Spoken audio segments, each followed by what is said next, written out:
What's up, guys? Caller here, No Bull Training.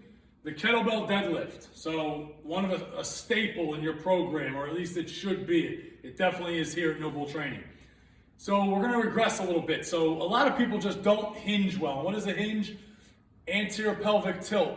A good way to think of an anterior versus posterior pelvic tilt is pretend you have two buckets of water on your pelvis, on your hips, and you want to spill the water forward.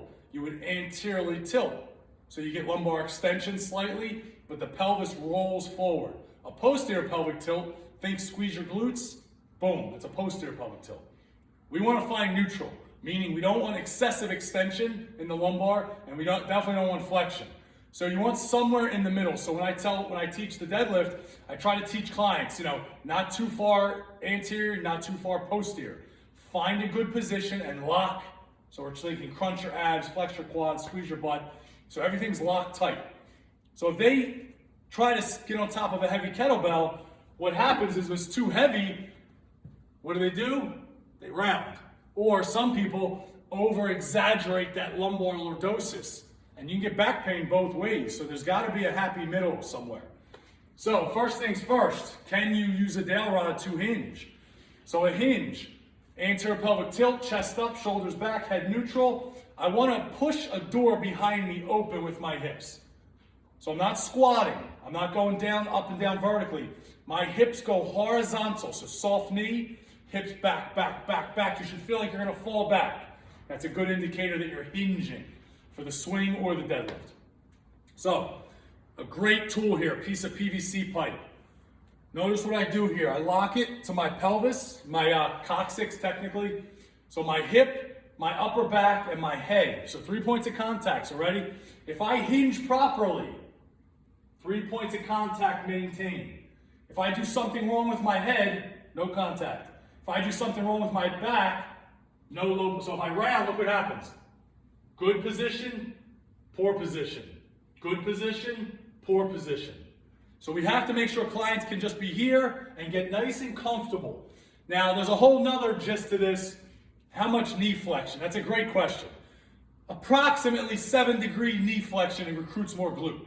But some people are more hip dominant, some people are more knee dominant. Both are correct. Don't let anyone tell you differently. It's a hybrid exercise, meaning both. It's hip dominant and quad dominant, depending on the amount of knee flexion and depending on how much you hinge versus how much you make it a squatty deadlift. So both are correct, but it depends on your goals and your femur length and your torso length and your age and your training age, your reps, your sets. There's so many variables, it doesn't stop. So, master the dowel rod. Get rid of that. A week has gone by, a day has gone by, and you're perfect. The big mistake I see, now remember, we're not talking about swings. Swings are a whole nother video. Deadlifts, especially with the kettlebell, you are to get on top of the kettlebell. Number one. And another side note, if you can pick up from a batch of kettlebells your weight and move it real easily, that's not the right weight to deadlift. So for the video purpose, this is a little light, but we're just showing you technique. So the big mistake is people stay behind it, and now look at this, I'm trying to pull.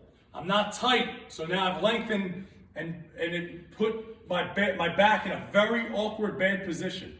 So I don't want to be out here, it's not a swing. On top. Hinge. So right away, my hips go back, back, back, back, back. Proud chest, shoulders tucked. Squeeze, relax. Deadlift, dead weight.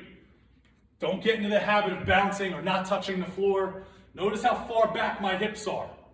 Boom. Again, if you're more hip hingy, that's fine. If you're more squatty, that's okay too. Find a happy medium, find what works for you.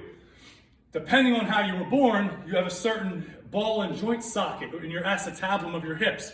So some people are going to feel comfortable here. Some people will feel comfortable here. Again, don't let any coach tell you one way is correct, because it's not. Hips go back, back, back, back, back. I'm heavy on the mid to back foot. Rest. Boom. You have such good leverage here. Very poor leverage here. Give it a shot.